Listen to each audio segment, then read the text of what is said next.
Hello student, कैसे हो आप सभी लोग। प्रीवियस क्लास में आप लोगों ने रीडिंग समझी थी अच्छे से इसी चैप्टर की, समथिंग अबाउट प्लांट्स की।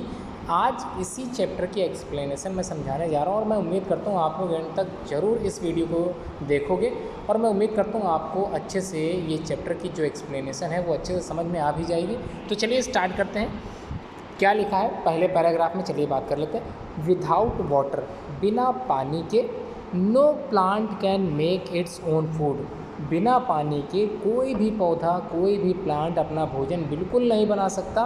द रिक्वायरमेंट ऑफ वाटर, ये डिपेंड होती है किस चीज़ पे? जलवायु पे, क्लाइमेट पे, उसकी आयु पे और type and the environment of the plant, और उस पौधे के आसपास के जो वातावरण है उस पर इसका प्रभाव पड़ता है और इसी पर ये रिक्वायरमेंट डिपेंड होती है।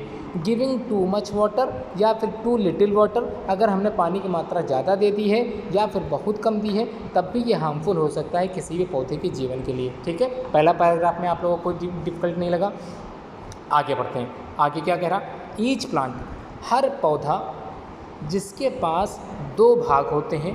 पहला, one of the parts that we see above the soil, पहला जो भाग होता है वो ज़मीन के ऊपर की तरफ उगता है। मतलब पौधा जब आपने बीज को बोया था तो ज़मीन के ऊपर वाला भाग जो निकला था वो पहला भाग था जिसको हम लोग शूट बोलते हैं, जबकि the other part is under the soil, जो ज़मीन के अंदर था उसको हम लोग बिल्कुल नहीं देख सकते, इसी भाग को हम लोग रूट कहते हैं, उस पौधे का रूट कहते हैं। Each of these two plant make a separate system, यही दोनों भाग जो होते हैं, यही दोनों पार्ट्स जो होते हैं, ये किसी भी पौधे के एक सिस्टम, सेपरेट सिस्टम को अलग करते हैं। तो चलिए इनके बारे में एक एक करके समझ लेते हैं। पहला है द शूट सिस्टम। तो शूट सिस्टम में है क्या? तो shoot system of a plant include, क्या क्या इंक्लूड होता है? स्टेम बाहर निकलती है ज़मीन के, ब्रांचेस बाहर निकलती हैं, लीव्स बाहर होती है, फ्लावर्स बाहर होते हैं और साथ में फ्रूट्स भी बाहर होते हैं। तो ज़मीन के ऊपर का भाग ही कहलाता है शूट सिस्टम। अब हम लोग एक एक करके सब कुछ सीखेंगे। तो सबसे पहला है स्टेम। ये जो स्टेम होता है, स्टेम मतलब तना, एक भाग होता है पार्ट ऑफ द प्लांट का, पौधे का ही सबसे इंपॉर्टेंट भाग होता है। Usually found above the ground, जो कि ज़मीन से बेसिकली बाहर ही होता है और इसी से ब्रांचेस, पत्तियाँ, शाखाएं, फ्लावर, फूल और साथ में जो फल होता है वो इसी स्टेम से जुड़ा रहता है। ट्रीज़, जो बड़े बड़े पेड़ होते हैं उनमें क्या होता है? टॉल थिक वुड स्टेम, उनके जो तने होते हैं वो ठोस होते हैं, लंबे होते हैं और उनकी आकार जो होती है काफ़ी चौड़े होते हैं। The main stem of a tree is called trunk. जो मेन स्टेम होते हैं किसी भी पेड़ के, उसको हम लोग ट्रंक के नाम से भी जानते हैं। इन मोस्ट ट्री, काफ़ी पौधों में जो ट्रंक होते हैं ये भी डिवाइड हो जाते हैं कई तरह के ब्रांचेस में, मतलब इनमें भी काफ़ी शाखाएं निकल आती हैं। अब बात करते हैं छोटे छोटे पौधों की, जिनको हम लोग श्रब्स के नाम से भी बोलते हैं। तो श्रब्स हैव थिनर स्टेम, इनके जो स्टेम होती है वो थोड़ी पतली होती है। किसके अकॉर्डिंग? ट्री के अकॉर्डिंग। ठीक है, पेड़ों के मुकाबले इनकी जो स्टेम होती है वो थोड़ी सी कमज़ोर होती है, थिनर होती है, पतली होती है। वाइल, जबकि जो हर्ब्स होते हैं, हरी हरी जो घास फूस होते हैं उनमें क्या होता है? सॉफ्ट एंड ग्रीन स्टेम्स होते हैं। ध्यान रखिएगा। क्लिम्बर्स, ऐसे पौधे जो क्लेम करते हैं एक डाल से दूसरे डाल पर या फिर एक पेड़ से दूसरे पेड़ पर चढ़ जाते हैं। क्रीपर्स, ये सब ऐसे पौधे होते हैं जो ज़मीन पर रेंगते हुए रहते हैं। इनकी में कैसी भी वीक स्टेम होती है, इनको आसानी से हम लोग आसानी से तोड़ भी सकते हैं। Climbers need support of other plant, climbers वाले जो पौधे होते हैं उनको दूसरे पौधों की आवश्यकता होती है ऊपर चढ़ने के लिए, जबकि क्रीपर्स क्या होते हैं? ज़मीन पे ही रेंगते हुए आगे बढ़ते हैं। ठीक है, क्लियर हो गया।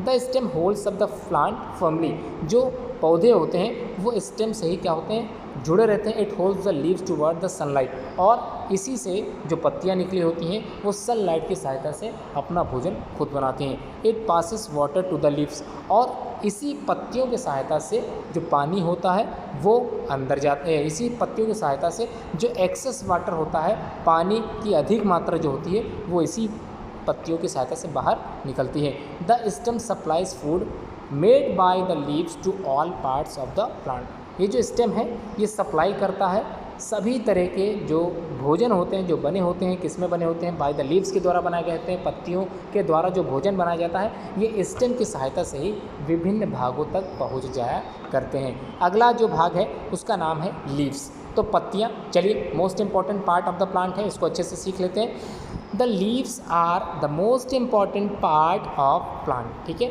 जो लीव्स पत्तियाँ होती हैं सबसे इंपॉर्टेंट भाग कहलाती हैं किसी भी पौधे का। मोस्ट ऑफ द लीव्स, ज़्यादातर पत्तियाँ ग्रीन होती हैं।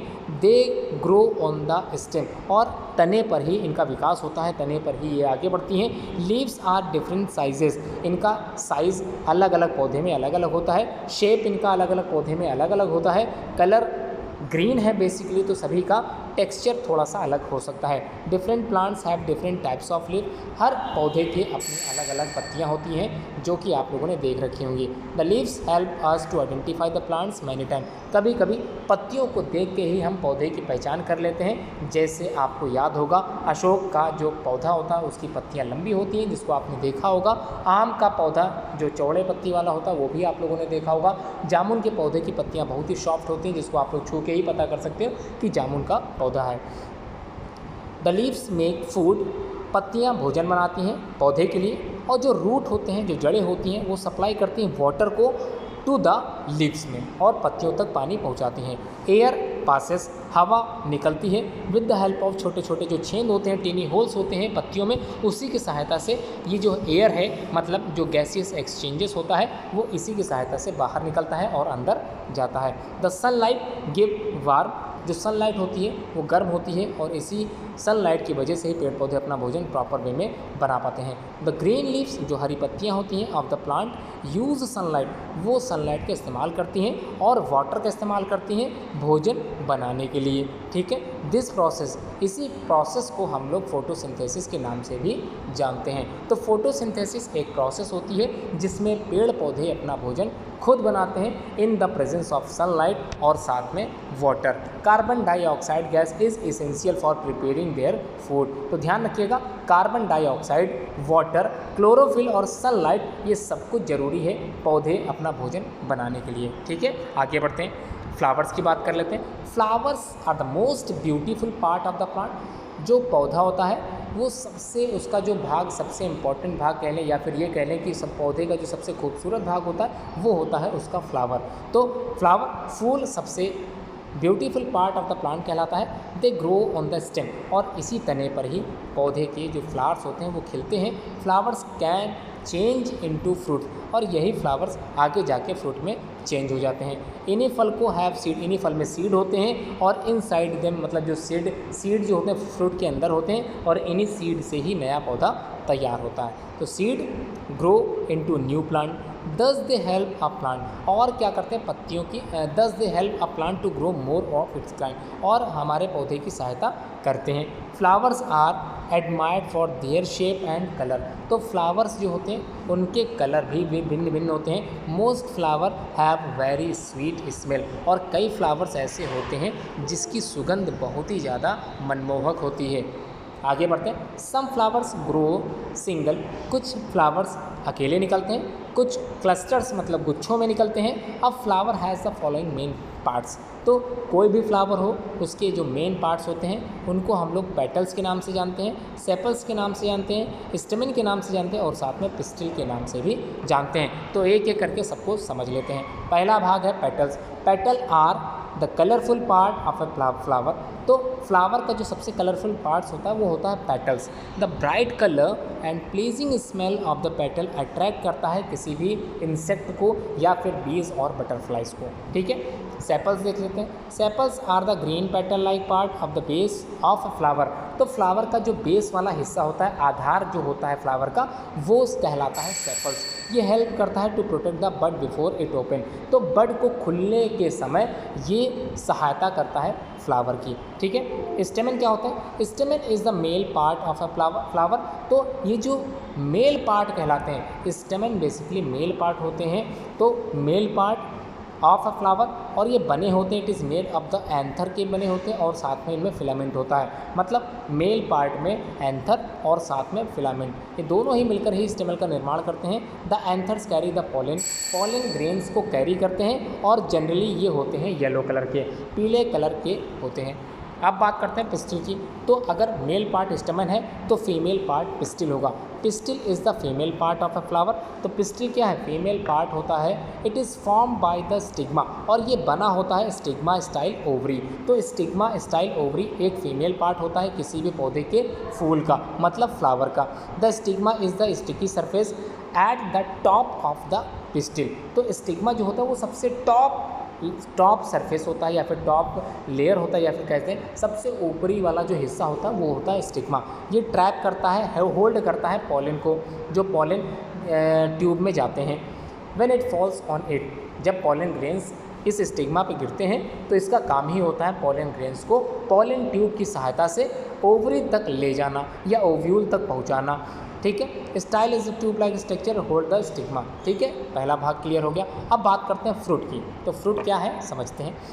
Fruit is a part of a plant, ये भी पौधे का सबसे इंपॉर्टेंट भाग होता है जो डेवलप्ड होता है फ्रॉम द फ्लावर से। और ये कहाँ से बनता है? फ्लावर से ही फ्रूट तैयार होता है। फ्रूट्स आर डिफरेंट साइज़ के हो सकते हैं, शेप के हो सकते हैं, और इनका कलर भी डिफरेंट हो सकता है। जैसे आपको याद होगा बेर जो आपने खाए थे उसका कलर अलग था, उसी तरह से आम जो आप खाए थे उसका कलर अलग था, पपीते का कलर अलग था, मौसम्मी का कलर अलग था। इसी तरह से आप लोग जान गए होंगे most fruits have seeds inside them.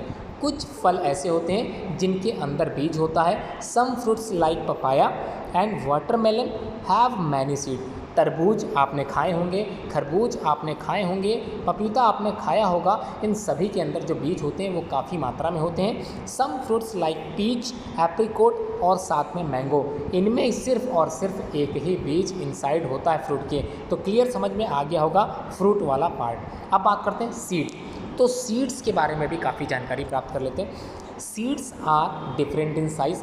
तो ये क्या होते हैं? सीड जो होते हैं डिफरेंट साइज़ के होते हैं, डिफरेंट शेप्स के होते हैं, और साथ में इनका कलर भी कई तरह का हो सकता है। Seeds of many cereals, cereals मतलब जो दाल होती है, जो आप लोग दाल चावल खाते हो, तो दाल वाली जो सीरियल्स की बात हो रही है, जैसे गेहूं की बात करें, चावल की बात करें, पीस मतलब मटर की बात करें, बीन्स की बात करें, मेज़ की बात करें, मिलेट्स की बात करें, ये हम लोग खाते हैं। ठीक है, ये सब क्या है? सीड हैं। When a seed gets enough air, जब सीड में ज़्यादा एयर मिलती है, वाटर मिलता है और गर्माहट प्राप्त होती है, it grows into a new plant. That's why a seed has a baby plant inside it. इसी वजह से हम लोग कहते हैं किसी भी सीड में बेबी प्लांट होता है। जैसे ही उसको कंडीशन मिलती है वो उगना स्टार्ट कर देता है। चलिए अब हम लोग आगे बढ़ते हैं द रूट सिस्टम को। तो आपने दूसरा सिस्टम क्या था? Root system. पहला सिस्टम क्या था? Shoot system. अब बात करते हैं रूट की। तो रूट सिस्टम क्या है? The root system is the part of a plant. ये भी पौधे का एक भाग होता है जो कि ग्राउंड के अंदर होता है, मतलब ज़मीन के नीचे होता है। The roots of a plant hold it tightly in the ground, और ये ज़मीन को पकड़ने में काफ़ी सहायता करता है। पौधे को जो ज़मीन को पकड़ने में काफ़ी सहायता करता है। They help the plant to stand up, और पौधे को स्टैंड अप होने में बहुत ही ज़्यादा हेल्पफुल होता है। All plant use their roots to get water. तो रूट की सहायता से सभी पौधे पानी को एब्जॉर्ब करते हैं। The water travels through the roots, और पानी ट्रैवल करता है, जो जल ट्रैवल करता है with the help of root, और इसी रूट की सहायता से पानी विभिन्न भागों तक पहुंच पाता है। ठीक है, आगे बढ़ते हैं। The root of plants are of two types. तो जो रूट होते हैं किसी भी पौधे की वो दो प्रकार के हो सकते हैं। कौन कौन से? एक होता है टैप रूट और दूसरा होता है फाइब्रस रूट। तो डायग्राम में दिखाई दे रहा होगा टैप रूट को कैसे आइडेंटिफाई करोगे और किस प्रकार से आइडेंटिफाई करोगे फाइब्रस रूट को। तो चलिए रीडिंग कर लेते हैं, समझ लेते हैं कैसे पहचानोगे क्या होते हैं tap root. The tap root is the main root. ध्यान रखिएगा किसी भी पौधे का जो मेन रूट होता है वो होता है टैप रूट, जो ग्रो करता है इनटू द सॉइल में from the base of the stem.